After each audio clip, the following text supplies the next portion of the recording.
Hello friends, कैसे हैं आप सब। उम्मीद करता हूँ आप सब अच्छे होंगे और आपकी स्टडी बिल्कुल अच्छी चल रही होगी। तो आज की इस वीडियो में डिस्कस करेंगे CITS या फिर CTI के मोस्ट इम्पॉर्टेंट क्वेश्चंस के बारे में डिस्कस करेंगे, जो कि 2023 के रहने वाले हैं। और ये जितने भी सारे क्वेश्चंस रहने वाले ये सभी फीचर के रहने वाले हैं और ये मॉडल पेपर सेकंड रहने वाला है। और इसके पहले मैंने मॉडल पेपर फर्स्ट दे रखा है, अगर आप लोगों ने नहीं देखा है तो जाकर देख सकते हैं।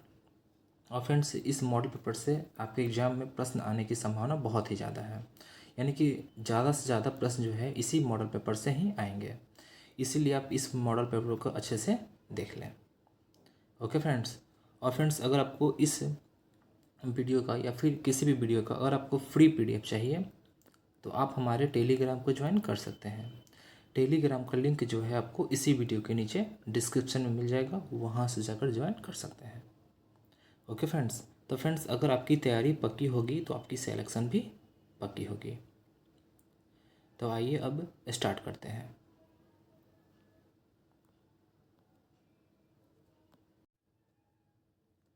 तो अगला क्वेश्चन है क्वेश्चन नंबर 21। तो फाइल के x के रूप में चिन्हित भाग को नाम दें। यानी कि ये जो फिगर जो दिया गया है ये फाइल का फिगर दिया गया है और इस फिगर में आपको ये जो x जो है वो किस चीज़ को दर्शा रहा है इसके बारे में आपको बताना है। तो इसका राइट आंसर हो जाएगा ऑप्शन बी, यानी कि टैग को। यानी कि ये जो x है वो टैग को दर्शा रही है, यानी कि इस वाले भाग को फाइल के टैग कहते हैं। अब आइए फ्रेंड्स, जो फाइल के और भी जो पार्ट्स हैं उनके क्या क्या कौन कौन से नाम हैं उन सभी के बारे में डिस्कस कर लेते हैं, क्योंकि अगर दूसरे पार्ट से अगर प्रश्न पूछा जाए तो आप आसानी से बना लेंगे। इसीलिए तो फाइल के इस वाले ये जो वाला जो भाग है इसको किस नाम से जानते हैं, तो इसको हैंडल के नाम से जानते हैं, यानी कि इसको हैंडल कहते हैं। इस वाले भाग को क्या कहते हैं, तो इस वाले भाग को फेरूल कहते हैं। और ये जो नीचे वाला ये जो भाग है इस वाले भाग को फाइल के क्या कहते हैं, तो इसे टिप भी कहते हैं या फिर पॉइंट भी कहते हैं।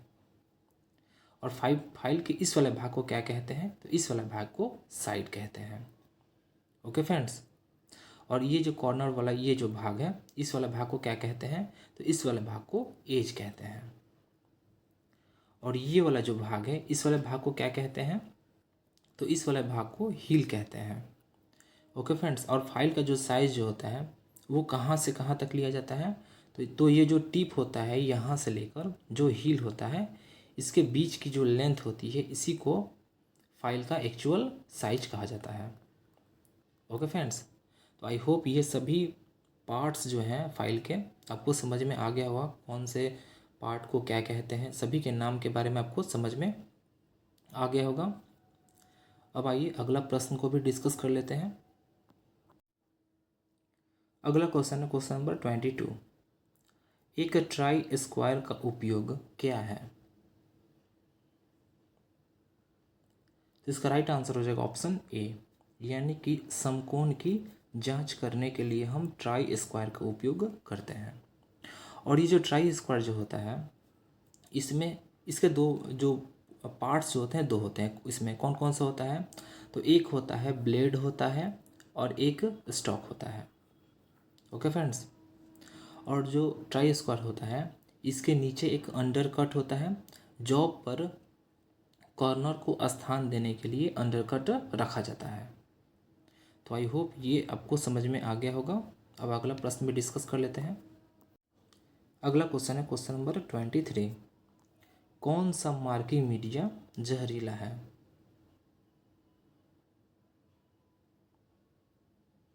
तो इसका राइट आंसर हो जाएगा ऑप्शन सी, यानी कि कॉपर सल्फेट। यानी कि कॉपर सल्फेट जो मार्किंग मीडिया है वो जहरीला है।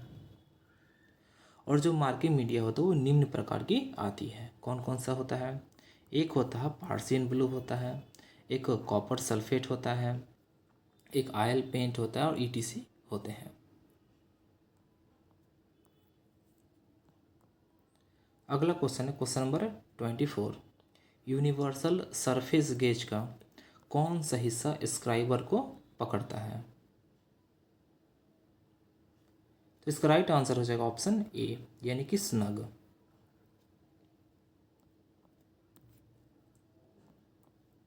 अगला क्वेश्चन है क्वेश्चन नंबर 25। इस वॉइस का नाम क्या है, यानी कि ये जो फिगर जो दिया गया है आपको, ये जो वॉइस का फिगर दिया गया है, इसमें आपको बताना है कि ये कौन सा वॉइस है, इसका क्या नाम है। तो इसका राइट आंसर हो जाएगा ऑप्शन सी, यानी कि हैंड वॉइस। ये कौन सा वॉइस है, तो ये हैंड वॉइस का फिगर दिया गया है। अब आइए कुछ इंपॉर्टेंट जो पॉइंट्स है उन सभी के बारे में डिस्कस कर लेते हैं। तो ये जो वॉइस है इसका प्रयोग हाथों के द्वारा किया जाता है। ऐसे नाम से भी पता चल रहा है कि हैंड वॉइस, तो इसका प्रयोग भी हाथ से किया जा सकता है। अगला इसका पॉइंट है कि जो हैंड वॉइस होता है इसमें विंग नट का प्रयोग किया जाता है। आप देख सकते हैं फिगर में ये जो दिया गया है, यहाँ पर जो नट का प्रयोग किया गया है ये विंग नट का प्रयोग किया गया है। और जो विंग नट होता है इसे हम फ्लाई नट के नाम से भी जानते हैं, यानी कि विंग नट का दो नाम है, एक विंग नट और एक फ्लाई नट। ओके फ्रेंड्स, अगला है छोटे छोटे कार्यों को पकड़ने के लिए हम हैंड वॉइस का प्रयोग करते हैं। अब देख लेते हैं कि ये जो हैंड जो वॉइस होता है ये किस मटेरियल का बना हुआ होता है। तो यह प्रायः माइल्ड स्टील का बना हुआ होता है। ओके फ्रेंड्स, यहाँ तक आई होप आपको समझ में आ गया होगा। अब आइए अगला प्रश्न भी डिस्कस कर लेते हैं।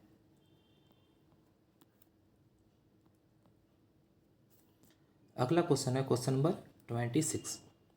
कुछ स्ट्रोक के बाद एक नया हेक्सा ब्लेड ढीला हो जाता है, जिसकी वजह है। तो इसका राइट आंसर हो जाएगा ऑप्शन ए, यानी कि ब्लेड खींच जाना, यानी कि जब ब्लेड खींच जाता है तो जो हेक्सा ब्लेड होता है वो ढीला हो जाता है। अब आइए जो इम्पोर्टेंट जो पॉइंट्स है कुछ उन सभी के बारे में डिस्कस कर लेते हैं हेक्सा ब्लेड के बारे में। तो जो हेक्सा ब्लेड है वह एक प्रकार की स्टील की पत्ती होती है। और ये जो हेक्सा ब्लेड जो होता है, यानी कि जो हेक्सा ब्लेड जो होता है वो किस मटेरियल का बना हुआ होता है, ये प्रश्न पूछा जाता है। यानी कि मटेरियल टूल्स और वो किस मटेरियल का बना हुआ होता है उस पर तो प्रश्न पूछा ही जाता है। इसलिए आपको जो टूल्स और वो किस मटेरियल का बना हुआ होता है वो तो आपको याद होना ही चाहिए। ओके फ्रेंड्स, तो ये जो हेक्सा ब्लेड जो होता है वो किस मटेरियल का बना हुआ होता है, तो ये हाई कार्बन स्टील का बना हुआ होता है और हाई स्पीड स्टील का भी बना हुआ होता है और लो एलॉय स्टील का भी बना हुआ होता है। ओके फ्रेंड्स, अगला देख लेते हैं कि ये जो हेक्सा ब्लेड है इसका जो हार्डनेस जो होता है वो कितना HRC होता है। तो इसका जो हार्डनेस जो होता है वो 59 से 65 HRC होता है। ओके फ्रेंड्स, अब आइए अगला प्रश्न भी डिस्कस कर लेते हैं। अगला क्वेश्चन है क्वेश्चन नंबर 27। पहले कट और पतले वर्कपीस को काटते समय दांते बहुत आसानी से क्यों टूटते हैं। इसका राइट आंसर हो जाएगा ऑप्शन डी, यानी कि हाथ का बल केवल कुछ दांतों पर काम करता है इसीलिए। अगला क्वेश्चन है क्वेश्चन नंबर 28। कॉर्नर और जॉइंट्स पर मटेरियल को चौकोर करने के लिए किस छेनी का उपयोग किया जाता है। तो इसका राइट आंसर हो जाएगा ऑप्शन सी, यानी कि डायमंड पॉइंट चीजल का उपयोग किया जाता है। अब देख लेते हैं कि ये जो फाइल जो है, यानी कि ये जो फाइल जो होता है इसका जो हार्डनेस होता है, हार्डनेस वो कितना HRC होता है। तो फाइल का जो हार्डनेस होता है वो 60 से 64 HRC होता है। आई होप आपको ये याद रहेगा।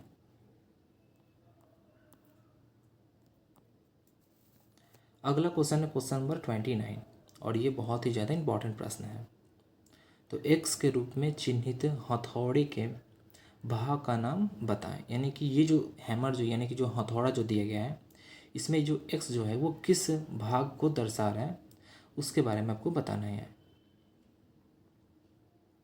तो इसका राइट आंसर हो जाएगा ऑप्शन सी, यानी कि चीक को दर्शा रहा है। अब फ्रेंड्स जो हैमर जो दिया गया है इसके सभी पार्ट्स यानी कि इसके जितने भी पार्ट्स हैं इन सभी के बारे में अगर हम देख लेते हैं, यानी कि सभी पार्ट्स के नाम के बारे में जान लेते हैं, तो अगर ये ना देकर कोई दूसरा अगर पूछा जाए तो आप आसानी से बता सकेंगे। इसलिए बाकी सभी सभी पार्ट्स के नाम के बारे में देख लेते हैं। तो इस वाले भाग को क्या कहते हैं? तो इस वाले भाग को हम हैंडल कहते हैं। और इस वाले भाग को क्या कहते हैं? तो इसे हम पिन कहते हैं। Okay friends. और इस वाले भाग को क्या कहते हैं? तो इस वाले भाग को हम वेज कहते हैं। और ये जो गोल वाला ये जो भाग है इसको क्या कहते हैं? तो इसको आई होल कहते हैं। और ये जो नीचे वाला जो भाग है इस वाले भाग को क्या कहते हैं? तो इस वाले भाग को हम फेस कहते हैं। Okay friends. और इस वाले भाग को क्या कहेंगे? तो इस वाले भाग को हम नेक कहते हैं। और ये जो सामने है इसको तो चीक कहते हैं, आपको पता ही है। तो आई होप ये सभी जितने भी सारे पॉइंट्स हैं ये सभी आपको समझ में आ गया होगा इसके भाग के नाम के बारे में। और ये जो हैमर जो होता है यानी कि हैमर को स्ट्रीकिंग टूल भी कहा जाता है, ये आपको याद रहना चाहिए। Okay friends. अब आइए अगला प्रश्न भी डिस्कस कर लेते हैं। अगला क्वेश्चन है क्वेश्चन नंबर 30। और ये जो प्रश्न जो है 30 ये बहुत ही ज़्यादा इम्पॉर्टेंट है आपके एग्जाम के पॉइंट ऑफ व्यू से। तो आइए इसके बारे में डिस्कस कर लेते हैं। तो काटने वाले छेनी पर प्रतीक गामा द्वारा किस कोण को दर्शाया जाता है? यानी कि जो इसमें 3 दिया गया है, एक दिया गया है अल्फ़ा दिया गया है, एक बीटा दिया गया है और एक गामा दिया गया है। तो आपसे ये जो गामा है इसके बारे में पूछा गया हुआ है। तो जो गामा दिया गया है यानी कि आपको इस वाले भाग को दर्शा रहा है, जो बीटा जो है वो यहाँ से यहाँ तक वाले भाग को, और जो अल्फ़ा है यहाँ से यहाँ तक वाले को। तो इसका राइट आंसर हो जाएगा ऑप्शन ए, यानी कि रेक एंगल को। यानी कि जो गामा है यानी कि यहाँ से यहाँ तक वो रेक एंगल को दर्शा रहा है। अब देख लेते हैं, क्योंकि एग्जाम्स में अगर ये ना पूछ के अगर आपसे बीटा के बारे में पूछा गया हो कि बीटा किस चीज़ को दर्शा रहा है तब आपका आंसर क्या होगा, या फिर अगर आपसे अल्फ़ा पूछा जाए और पूछा जाए कि ये किस चीज़ को दर्शा रहा है तब आपका आंसर क्या होगा। तो आइए सभी के बारे में डिस्कस कर लेते हैं। तो ये जो अल्फ़ा है यानी कि यहाँ से यहाँ तक की जो दूरी है यानी जो अल्फ़ा है वो किस चीज़ को दर्शा रहा है? तो ये दर्शा रहा है क्लियरेंस एंगल को। किस चीज़ को दर्शा रहा है? क्लियरेंस एंगल को दर्शा रहा है। और ये जो बीटा है यानी कि यहाँ से लेकर यहाँ तक की दूरी यानी कि ये जो एंगल है, ये जो बीटा जो है वो किस चीज़ को दर्शा रहा है? तो ये पॉइंट एंगल को दर्शा रहा है। यानी कि जो बीटा है वो पॉइंट एंगल को दर्शा रहा है, जो अल्फ़ा जो है वो क्लियरेंस एंगल को दर्शा रहा है, जो गामा जो है वो रेक एंगल को दर्शा रहा है। तो आई होप ये तीनों आपको समझ में आ गया होगा। अब अगला क्वेश्चन भी डिस्कस कर लेते हैं। और फ्रेंड्स अगर आपको समझ में नहीं आया होगा तो इस वीडियो को थोड़ा सा पीछे जाके बैक जाके आप फिर से इसको देख सकते हैं, आपको बिल्कुल समझ में आएगा। Okay friends. अब आइए अगला प्रश्न जो है उसको भी डिस्कस कर लेते हैं। तो अगला क्वेश्चन है क्वेश्चन नंबर 31। धातु की उस गुण का नाम बताएं जिसमें वह बिना टूटे तार में खींचा जा सकता है। यानी कि बिना टूटे तार के रूप में खींचा जा सकता है, वो धातु का कौन सा गुण है? तो इसका राइट आंसर हो जाएगा ऑप्शन ए, यानी कि डक्टिलिटी गुण के कारण। अब हम देख लेते हैं जो इलास्टिसिटी गुण है इसमें क्या होता है। तो इस गुण के कारण हम धातु को स्प्रिंग बना सकते हैं, यानी कि स्प्रिंग बना सकते हैं किस गुण के कारण? तो इलास्टिसिटी गुण के कारण। और एक होता है प्लास्टिसिटी। जो प्लास्टिसिटी जो गुण होता है इस गुण के कारण हम धातु का बर्तन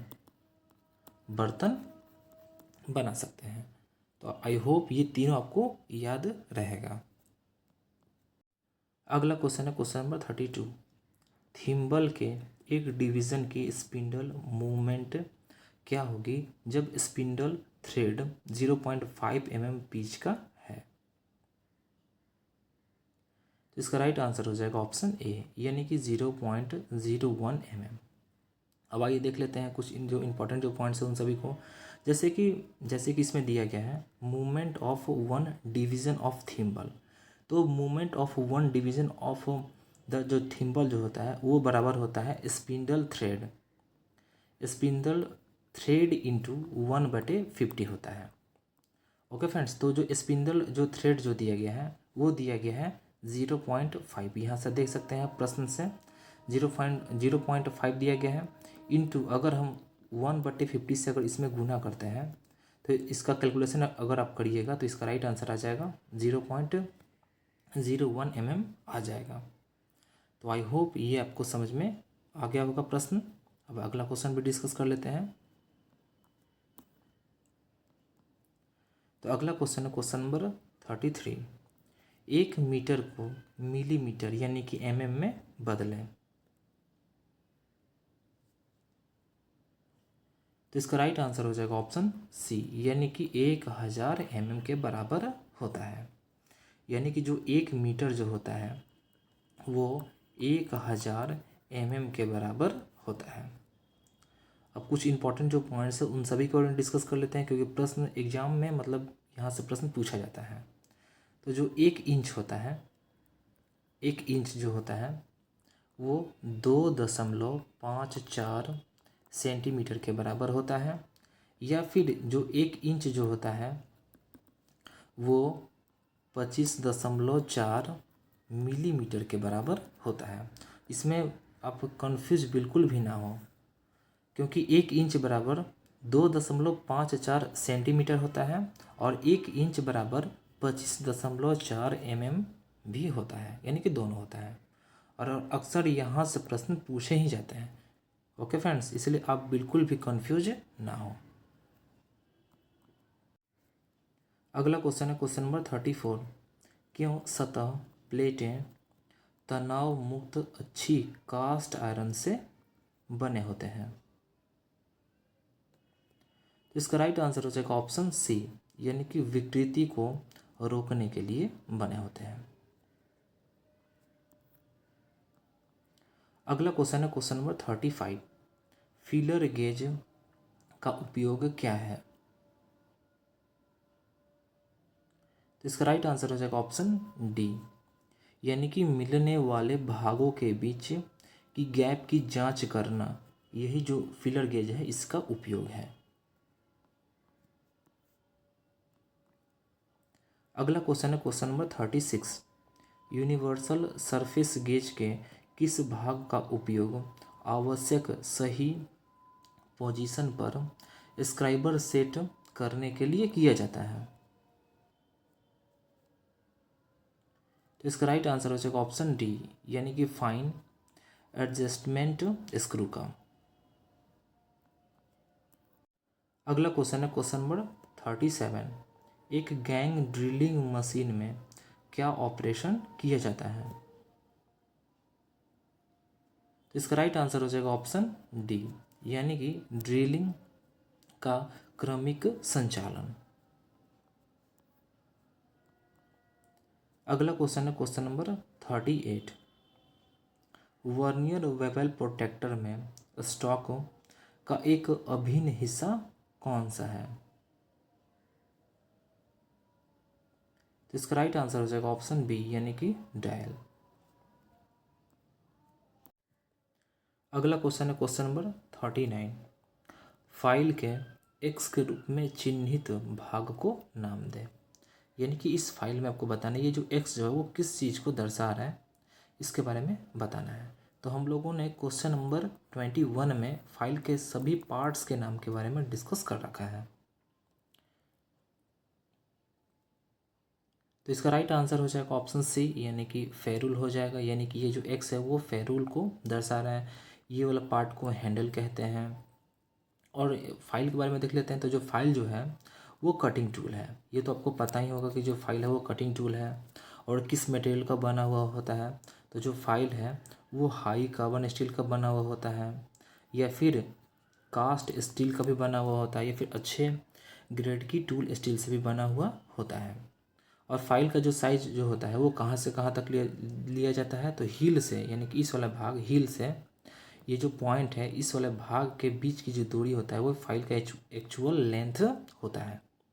तो आई होप ये वाला भी जो पार्ट है ये भी आपको समझ में आ गया होगा। और इस वाले भाग को क्या कहते हैं, तो इस वाले भाग को एज कहते हैं, बीच वाले भाग को क्या कहते हैं, तो साइड कहते हैं, सामने वाला इस वाले भाग को क्या कहते हैं, तो इस वाले भाग को टिप भी बोलते हैं या फिर पॉइंट भी बोलते हैं। ओके फ्रेंड्स, अब आइए फ्रेंड्स अगला प्रश्न भी डिस्कस कर लेते हैं। तो अगला क्वेश्चन है क्वेश्चन नंबर 14। जॉब को फिनिश्ड साइज के करीब लाने के लिए किस फाइल का उपयोग किया जाता है।